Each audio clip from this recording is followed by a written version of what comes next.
اور ہم مسلمانوں کے پاس دو چیزوں میں کوئی سودا نہیں ہو سکتا۔ نمبر ایک، اپنے ملک کے بارے میں کوئی ہم سودا نہیں کر سکتے۔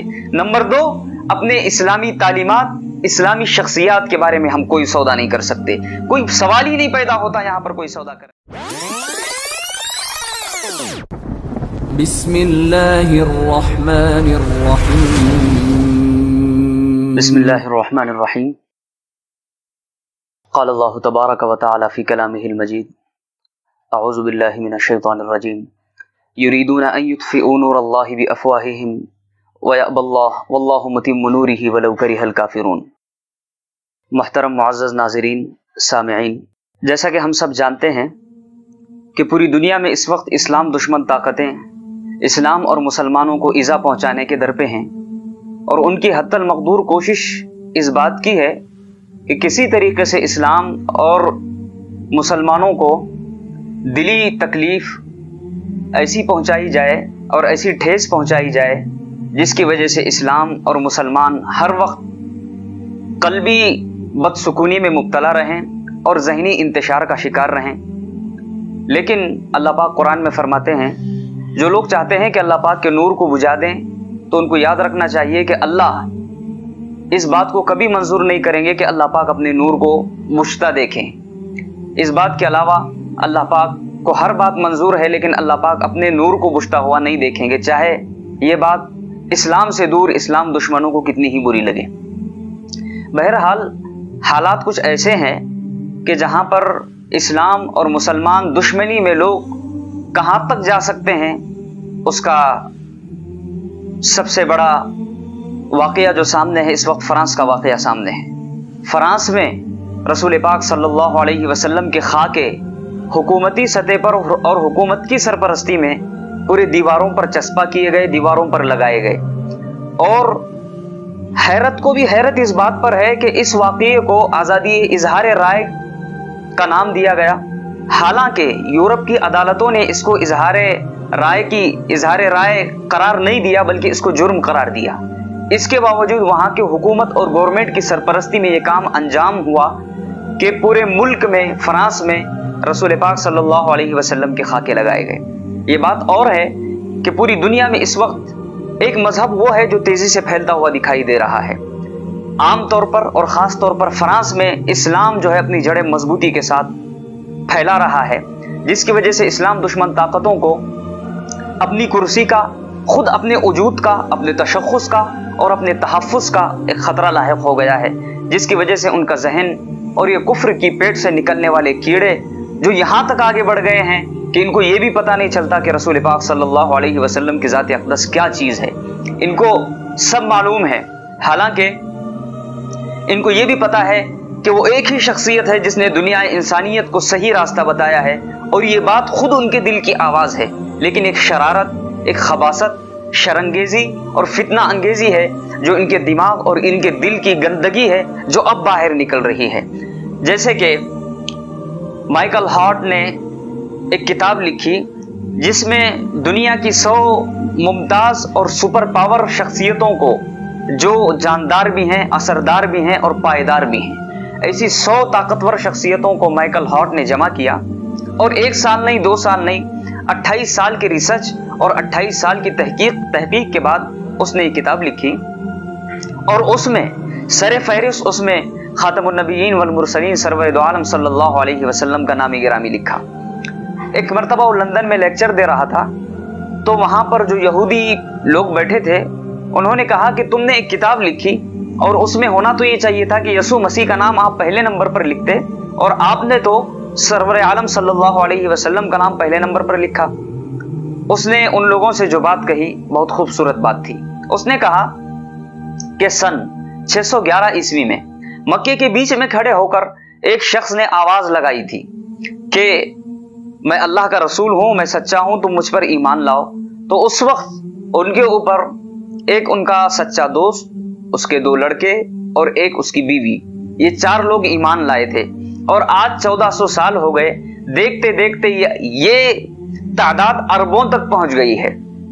اور ظاہر بات ہے کوئی بھی جھوٹا اگر مذہب ہو تو 1400 سال تک نہیں رہ سکتا، اور اتنے اربوں لوگ اسلام کو قبول کر رہے ہیں، اتنے اربوں لوگوں کو کوئی مذہب بے وقوف نہیں بنا سکتا۔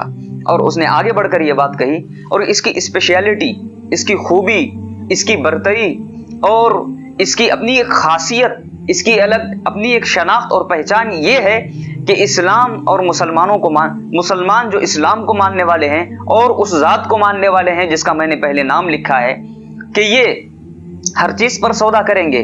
ان کی جان پر حملہ ہو سودا کر سکتے ہیں، مال پر حملہ ہو سودا کر سکتے ہیں، آل و اولاد پر حملہ ہو سودا کر سکتے ہیں، لیکن انہیں یہ بات منظور نہیں ہے کہ رسول پاک صلی اللہ علیہ وسلم کی ذات اقدس پر سودا ہو۔ اور اس کے لیے وہ لوگ یعنی مسلمان مرنے مٹنے کے لیے تیار ہیں۔ یہ کہا، اور اس نے آگے یہ جملہ کہا، کیا کوئی ہمارے اس ہال میں کوئی ایک شخص ایسا ہے جو یسوع مسیح کے لیے مرنے اور مارنے کے لیے تیار ہو؟ اس کا یہ جملہ سن کر پورے حال پر اس وقت بھی خاموشی چھا گئی اور سناٹا چھا گیا۔ وجہ کیا تھی؟ اس کے بولنے کا مقصد صرف اور صرف یہی تھا کہ رسول پاک صلی اللہ علیہ وسلم کی ذات اقدس ہی وہ شخصیت ہے جن کے بارے میں اسلام اور مسلمان ان کے بارے میں کوئی بات سننا گوارا نہیں کرتے، یہاں تک کہ یہ لوگ مرنے اور مارنے کے لیے تیار ہو جاتے ہیں۔ کیوں؟ ہمارا اپنا ماننا یہ ہے، پورے مسلمانوں کا ماننا یہ ہے، چاہے وہ دنیا کے کسی خطے میں ہو، کسی علاقے میں ہو، کہ ہم جو اس وقت جی رہے ہیں وہ رسول پاک صلی اللہ علیہ وسلم کی ذات اقدس کی محبت کی ایک چھوٹی سی چنگاری ہے جس کو اللہ پاک نے ہمارے وجود کا سب سے بڑا ذریعہ بنا کے رکھا ہے۔ اگر نبی کی ذات ہی مجروح ہو جائے، ہمارا جینا کس کام کا؟ ہم کیوں جی رہے ہیں؟ ہماری زندگیاں کیوں ہیں؟ ہماری سانسیں کیوں چل رہی ہیں؟ ہماری نگاہیں کیوں دیکھتی ہیں؟ ہمارا دل و دماغ کیوں کام کرتا ہے؟ ہمارا وجود کیوں کام کرتا ہے؟ ہمارے ہاتھ پیر میں طاقت کیوں ہے؟ ہمارے آل و اولاد اور ہم 3 ٹائم کھانا کیوں کھاتے ہیں؟ سکون سے رات کی نیند اور چین کی نیند سوتے کیوں ہیں؟ کیوں؟ وہ ایک ذات اقدس ایسی ذات ہے کہ جس کے بارے میں کوئی سودا نہیں ہو سکتا، اور ہم مسلمانوں کے پاس 2 چیزوں میں کوئی سودا نہیں ہو سکتا۔ نمبر 1، اپنے ملک کے بارے میں کوئی ہم سودا نہیں کر سکتے۔ نمبر 2، اپنے اسلامی تعلیمات، اسلامی شخصیات کے بارے میں ہم کوئی سودا نہیں کر سکتے۔ کوئی سوال ہی نہیں پیدا ہوتا یہاں پر کوئی سودا کرنے کا۔ ہاں، اس کے علاوہ اگر ہم اپنی جان کے لیے کوئی سودا کرنا چاہتا ہے، ویلکم۔ اولاد کے لیے کوئی سودا کرنا چاہتا ہے، ویلکم۔ کوئی مال کے لیے سودا کرنا چاہتا ہے، ویلکم، اس کے لیے کوئی دقت نہیں، کوئی پریشانی نہیں۔ لیکن 2 چیزوں کے لیے، سودے کے لیے ہم کل بھی جان دینے کے لیے تیار تھے، آج بھی تیار ہیں اور آئندہ بھی تیار رہیں گے۔ بہرحال یہ خباثت، یہ شرارت، یہ عیاری، یہ مکاری، یہ غداری، یہ نفرت انگیزی، یہ شرپسندی، یہ تعصب اور یہ وہ زہریلا جو دماغ ہے، وہ جو دل میں جو گندگی بھری ہوئی ہے، اس کے لیے ہمارا کم از کم فریضہ یہ بنتا ہے کہ جیسے کہ پوری دنیا میں بڑے بڑے ہمارے علماء کرام، اکابرین اعظام اور پورے مسلمان اس وقت فرانس کی مصنوعات کا بائیکاٹ کر رہے ہیں، ہم لوگ کم از کم یہ کریں، روز آنا اس بات کی تشکیل دیں کہ ہم فرانس کے مصنوعات کا خود بھی بائیکاٹ کریں اور دوسروں کو بھی اس بات پر آمادہ کریں کہ فرانس کی مصنوعات کا بائیکاٹ کیا جائے، اور جس دکان میں، جس شاپنگ مال میں فرانس کی مصنوعات دکھائی دے ان کے مالکان تک شکایت درج کرائیں اور اسے فوراً کہا جائے کہ تم یہاں سے ان مصنوعات کو نکالو۔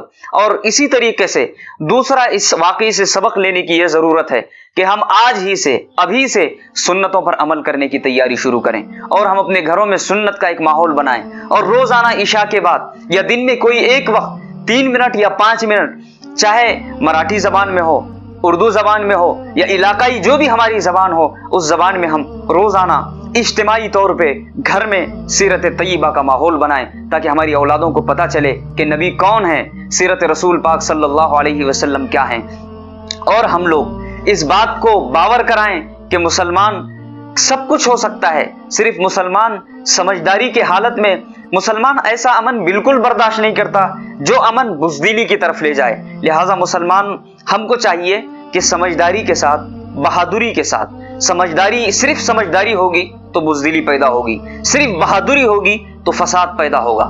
سمجھداری کے ساتھ اور بہادری کے ساتھ ہم حالات کا مقابلہ کریں اور ہم گستاخان رسول، گستاخان صحابہ، دشمنان دین و ایمان کو بتائیں کہ ہم اس چیز پر سودا کرنے کے لیے بالکل تیار نہیں ہیں۔ اور کسی نے بہت خوب کہا ہے، پیغام مسلمہ ہے یہ دنیا کو سنا دو، پیغام مسلمہ ہے یہ دنیا کو سنا دو، ناموس رسالت پہ تن من دھن بھی لٹا دو، ناموس رسالت پہ تن من دھن بھی لٹا دو، توہین رسالت کی سازش جو کرے کوئی، توہین رسالت کی سازش جو کرے کوئی، خاکے جو بنا دے تم اس کو خاک بنا دو۔ جو بھی رسول پاک صلی اللہ علیہ وسلم پر اور اسلام کے بیسک بنیادوں پر حملہ کرنے کی کوشش کرے گا، ہم جمہوری دائرے میں رہتے ہوئے، دستوری دائرے میں رہتے ہوئے ہم اس کا مکمل طور سے اس کے ساتھ جنگ جاری رکھیں گے، اور یہ لڑائی کبھی ختم نہیں ہوگی، اور ہمیشہ کے لیے فرانس کی مصنوعات کا بائیکاٹ ہونا چاہیے۔ کیوں کہ اس نے ہماری جو ایذا رسانی کی ہے اور رسول پاک صلی اللہ علیہ وسلم پر جو کیچڑ اچھالا ہے، یہ معمولی درجے کی بات نہیں ہے۔ کم از کم رد عمل یہ ہو سکتا ہے، ہم سے اس وقت کیا مانگا جا رہا ہے؟ ہم سے اس وقت صرف بائیکاٹ کرنے کے لیے کہا جا رہا ہے۔ بس ہم اس بات پر عمل کریں، اور ہم لوگ اس بات کو اچھی طرح ذہن میں رکھیں کہ جو سرمایہ دارانہ نظام ہے، جو ملک ہیں، مالی استطاعت اور طاقت ان کے اندر اتنی موجود ہے، ایٹم اور طاقت خون سے زیادہ اگر ان کو کمزور کرنا ہے تو مالی طاقت کو ان سے چھیننا پڑے گا، اور اس سے بہتر اس کا ذریعہ اور کوئی نہیں ہو سکتا کہ ہم لوگ ان کی مالی امداد بند کریں اس طریقے سے کہ ان کی تمام چیزوں کا بائیکاٹ کیا جائے۔ اگر کوئی تاجر ہیں تو تجارت کو ان سے روک لیں، کوئی کاروباری ہیں کاروبار کو بھی بند کریں۔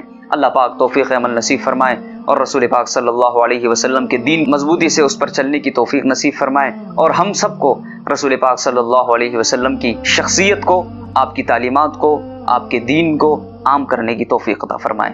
آمین، وآخر دعوانا الحمدللہ رب العالمین۔